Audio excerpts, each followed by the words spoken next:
পর্ব অনুষ্ঠিত হয়েছে, একটি অভিষেক পর্ব অনুষ্ঠিত হয়েছে আলমে মালাকুতি, আরেকটি অভিষেক পর্ব অনুষ্ঠিত হয়েছে আলমে নাসুতে। কেন বললাম দুইটা অভিষেক পর্ব? ফেরেশতার জগতে আল্লাহ রাব্বুল আলামিন হযরত আদম আলাইহিস সালামকে সিজদা করাইছেন, আর আলমে নাসুতের মধ্যে আমরা মাওলার অভিষেক দেখি ঐতিহাসিক 18 জিলহজ 10 হিজরি গাদির খুমনা মোস্তামি আমার সরকারে দো আলম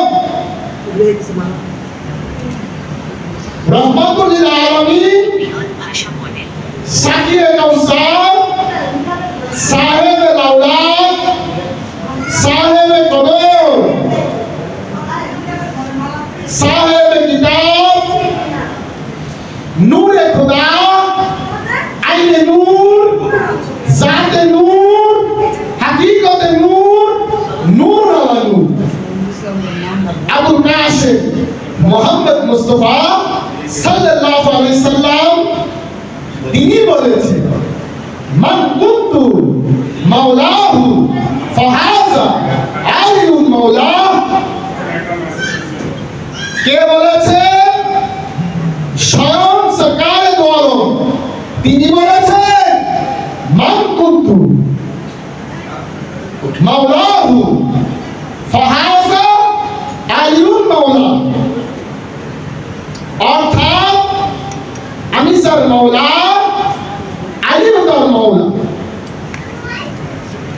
এই কালাম এই বাত কিন্তু মাওলা আলী না, এই কালাম স্বয়ং সরকারে দো আলম বলেছে ওয়ামা ইয়ানতিকু আনিল হাওয়া ইন্নাহু লাকাউলু রাসূলিন কারীম।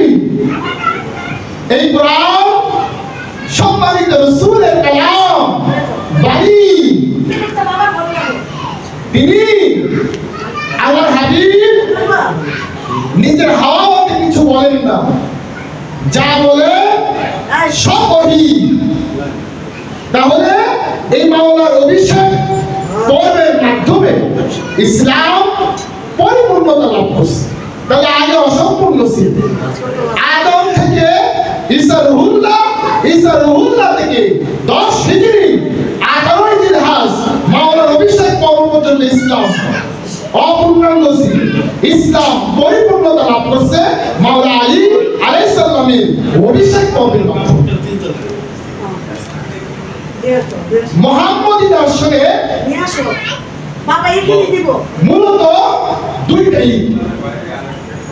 উম্মতে মুহাম্মদী মূল ঈদ হলো দুইটা, একটি হচ্ছে ঈদে মিলাদুন নবী সাল্লাল্লাহু আলাইহি সাল্লাম, আরেকটি হচ্ছে ঈদে গাদির মাওলার অভিষেক দিবস। তাহলে বলবে তাহলে ঈদুল আযহা, ঈদুল ফিতর, ঈদুল আযহা ঈদুল ফিতর হলো একজন সাধকের ব্যক্তিকেন্দ্রিক ঈদ, কিন্তু ঈদে গাদির আর ঈদে মিলাদুন নবী সমগ্র মুসলিম উম্মাহ কুল কায়নাতের ঈদ। ঈদে মিলাদুন নবী, ঈদে গাদির মুসলিম উম্মাহ, আর ঈদুল আযহা ঈদুল ফিতর একজন সাধকের জন্য ব্যক্তিকেন্দ্রিক। কেন?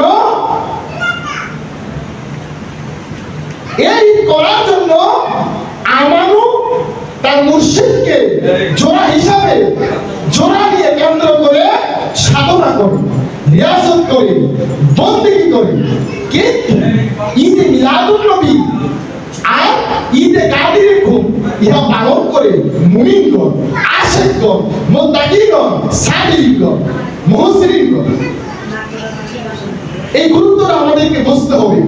কিন্তু মুআবিয়া পন্থীরা, ইজিদি পন্থীরা এবং খারিজিরা এই ঈদে মিলাদুন নবী এবং ঈদে